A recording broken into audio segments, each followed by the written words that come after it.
Hai para penggila film, balik lagi di Annoying. Kali ini Annoying coba membahas sebuah film yang berjudul Happy Death Day yang pertama. Film ini dirilis pada 13 Oktober 2017. Disutradarai oleh Christopher B. Landon. Dalam film Happy Death Day ini diperankan si cantik Jessica Rothe sebagai Teresa, lalu ada Israel Broussard sebagai Davis, lalu ada Ruby sebagai Lori, dan masih banyak lagi. Film ini sendiri berdurasi 96 menit. Dalam pembuatannya sendiri, Happy Death Day menghabiskan dana sekitar 4,8 juta US dollar dan mendapatkan hasil sebesar 115,2 juta dolar dalam jangka waktu 2 bulan semenjak perilisannya. Pendapatan yang sangat mantul sekali, bukan? Di IMDb sendiri, film ini mempunyai rating 6,6. Happy Death Day sendiri bergenre horor, fiksi, komedi. Sebelum masuk ke ceritanya, saya ingatkan bahwa konten ini adalah konten full spoiler. Jadi jika kalian tidak suka dengan spoiler, bisa langsung close saja dan lihat dulu filmnya. Tetapi kalau kalian tidak masalah dengan spoiler, langsung aja capcus cuseo ke pembahasannya. Film diawali dengan scene di mana seorang wanita cantik sedang bangun tidur, tetapi dia bingung karena terbangun di kamar asrama laki-laki dan dia terbangun di kamar Carter. Lalu tiba-tiba HP wanita cantik tersebut yang bernama Teresa berbunyi. Ternyata hari ini adalah hari ulang tahunnya. Ternyata semalam mereka minum-minum sampai teler dan berakhir di kamar Carter. Lalu scene berpindah di mana Teresa bergegas berjalan keluar. Di jalan dia bertemu cowok maco, dia bernama Tim, dan ditanya kenapa dia tidak membalas WA dari Tim. Lalu Teresa beralasan dia sedang sibuk dan tidak sempat memegang HP. Lalu Teresa pergi meninggalkan Tim sambil mengejeknya. Dan di sini terlihat wajah Tim agak kecewa dan sedikit sakit hati terhadap Teresa. Kemudian scene berpindah kembali di mana Teresa mengendap masuk asrama. Maksudnya sih supaya tidak ketahuan, tapi kepulangannya dipergoki oleh si Bahenol Daniele. Dan Daniele mengingatkan supaya Teresa tidak lupa ada rapat asrama nanti siang. Setelah berbincang dengan Daniele, Teresa masuk ke kamarnya. Di sana ada teman satu kamarnya yang bernama Lori, dan berbincang sebentar sambil dia teringat kalau dia ada kelas hari ini. Saat dia sibuk mencari buku, lalu teman satu kamarnya memberikan surprise, yaitu kue ulang tahun kecil, dan disuruh membuat permohonan sambil meniup lilin. Karena ingin tahu apa permohonan Teresa, Lori bertanya, "Apa permohonanmu?" Lalu Teresa menjawab, "Aku minta teman satu kamar." Nah, di sini kan si Teresa sudah punya teman satu kamar. Lalu apa maksud dari permohonan Teresa tersebut? Di sini Lori nampak bingung lalu bertanya, "Bukankah kamu sudah punya teman satu kamar?" Tapi Teresa mengabaikannya sambil membuang kue yang dikasih tadi ke tempat sampah. Di sini terlihat kekecewaan dan rasa marah Lori karena kue bikinan tangannya sendiri dibuang oleh Teresa ke tempat sampah. Di sini terlihat sekali bahwa Teresa tidak menghargai jerih payah temannya si Lori. Anjir lah, kebangetan parah nih pokoknya. Lalu scene berpindah kembali di mana rapat asrama sudah dimulai di taman sambil makan siang yang dipimpin oleh Daniela. Terlihat BK terlambat dan dimarahi Daniela karena si BK sebelum mengikuti rapat dia mengambil makanan lengkap dengan minumannya. Karena dimarahi Daniela, si BK berencana untuk pergi. Saat si BK mau pergi, dia menabrak anak laki-laki dan minumannya mengenai Teresa. Tanpa disengaja, ternyata si laki-laki yang menabrak BK adalah Carter. Kedatangan Carter sebenarnya ingin mengembalikan gelang Teresa yang tertinggal di kamarnya. Lalu scene berpindah ke Teresa yang mengunjungi rumah sakit dan ternyata di sana dia bertemu Lori temannya. Saat Teresa mau masuk lift, di sini terlihat Lori menasehati Teresa. Tapi entah apa maksud dari nasihat Lori tersebut. Lalu Teresa terlihat masuk sebuah ruangan di mana ternyata itu adalah ruangan salah satu dokter dan sekaligus dosen Teresa yang bernama Gregory. Lalu gak pakai lama si Teresa langsung nyosor-nyosor bae, padahal tuh dokter lagi sibuk karena banyak pasien. Tapi di sini Teresa nggak peduli dan langsung aja nyosor baik sambil menendang kursi supaya menghalangi pintu. Tak lama pintu diketuk dan ternyata itu adalah istri dokter tersebut. Lalu Teresa berpamitan untuk pergi. Di sini kita tahu ternyata Lori, teman sekamar Teresa tadi, menasihati bahwa hubungan mereka itu hubungan terlarang karena si Dokter Gregory sudah mempunyai istri. Malam harinya Daniela masuk ke kamar Teresa untuk mengingatkan bahwa nanti ada pesta dan jangan sampai terlambat. Lalu terlihat Teresa sudah berjalan untuk menghadiri pesta dan ketika berjalan dia ditelepon oleh ayahnya bahwa ayahnya sudah menunggu dirinya selama 1 jam. Tetapi Teresa mengabaikan dan menutup teleponnya. Sepertinya hubungan Teresa dan ayahnya tidak terlalu dekat. Saat berjalan terlihat seseorang yang mengenakan topeng sedang memperhatikannya tanpa diketahui Teresa. Karena di tengah jalan terlihat ada mainan yang sedang memainkan lagu Happy Birthday. Lalu Teresa menghampiri mainan tersebut. Saat lagu itu selesai, terdengar ranting kering terinjak oleh seseorang. Lalu spontan Teresa melihat ke belakang. Di sana ada psikopat yang menggunakan topeng sedang mendatangi Teresa. Saat Teresa bilang akan menelpon polisi, lalu psikopat itu pergi. Tanpa pikir panjang, Teresa lalu bergegas pergi. Belum jauh dia melangkah, terdengar kembali mainan itu berbunyi. Dan Teresa berhenti, terlihat kebingungan kenapa mainan itu berbunyi lagi. Tak lama sang psikopat udah ada di sana untuk menusuk Teresa. Beruntung dia berhasil menghindar, lalu dia lari menghindar sang psikopat tersebut karena panik Teresa terjatuh. Ada-ada aja nih pakai acara jatuh. Lagian sih lari-lari pakai celingak-celinguk ke belakang segala jadi jatuh. Emosi kan kebawa suasana gue jadinya kalau begini.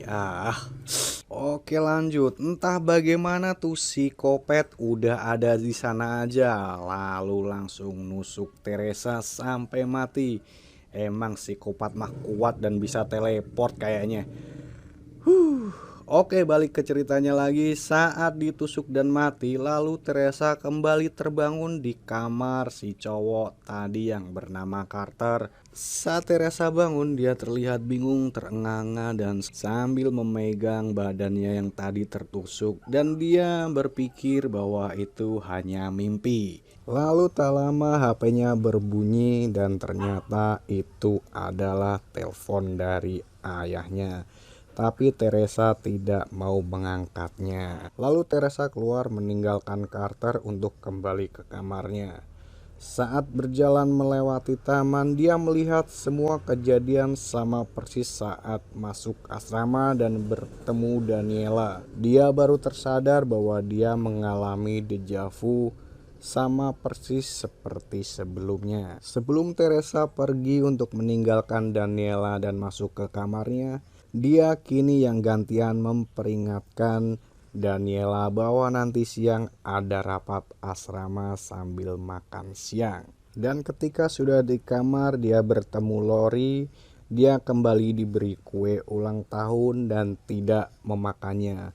Akan tetapi mengabaikannya, walaupun tidak dibuang ke tempat sampah, tapi ditaruh di atas meja begitu saja dengan api yang masih menyala, membuat Lori tetap kecewa. Bahkan saat rapat asrama, semua terlihat sama seakan dia pernah mengalaminya. Lalu Shin berpindah ke rumah sakit.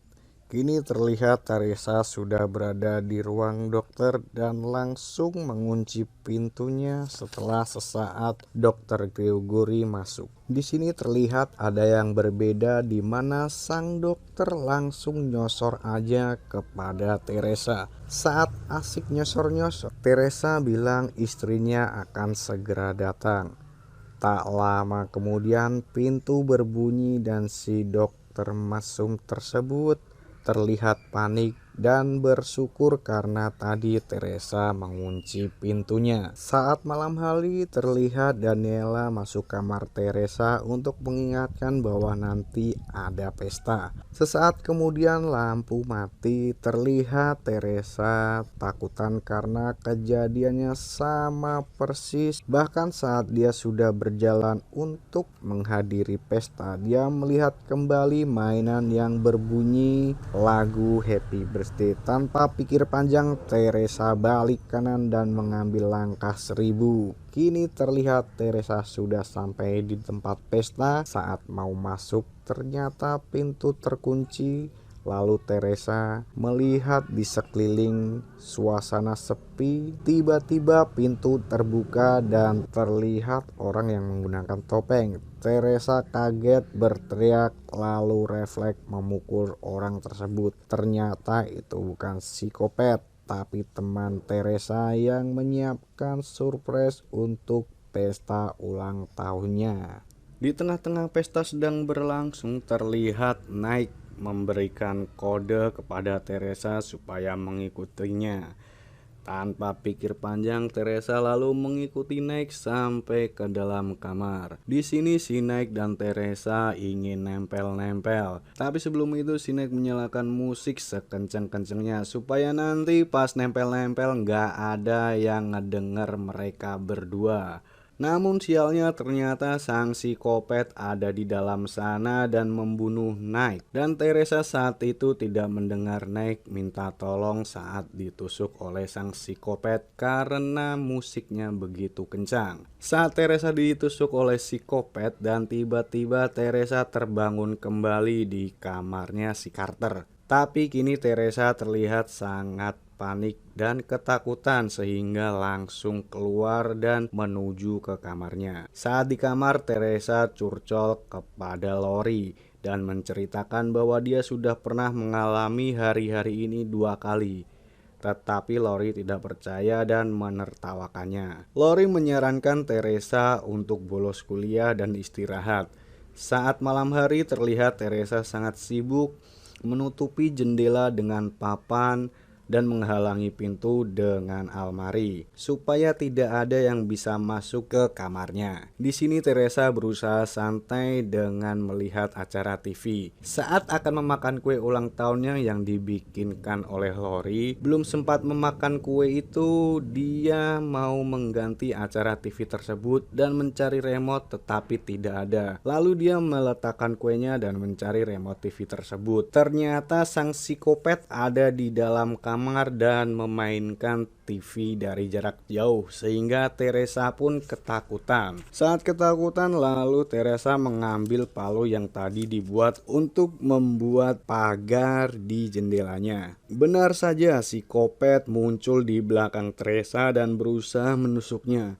Beruntung Teresa bisa menghindar lalu memukul sang psikopat menggunakan palu di kepalanya sampai jatuh. Namanya juga psikopat mah kuat, walaupun habis digetok palu palanya juga masih bisa bangun dan membunuh Teresa. Lalu scene berpindah di mana dia terbangun kembali di kamar Carter. Tapi kali ini Teresa terlihat ketakutan dan langsung pergi ke kamar. Ternyata Carter menyusul karena baju Teresa tertinggal di kamarnya. Singkat cerita, Teresa curcol sama Carter di kantin untuk membahas siapa sebenarnya orang yang mau membunuhnya. Lalu si Carter mempunyai ide sebelum dia mati untuk berusaha sebisa mungkin mengungkap siapa orang di balik topeng tersebut.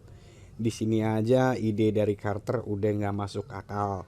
Tapi ya namanya juga film, mau gimana lagi.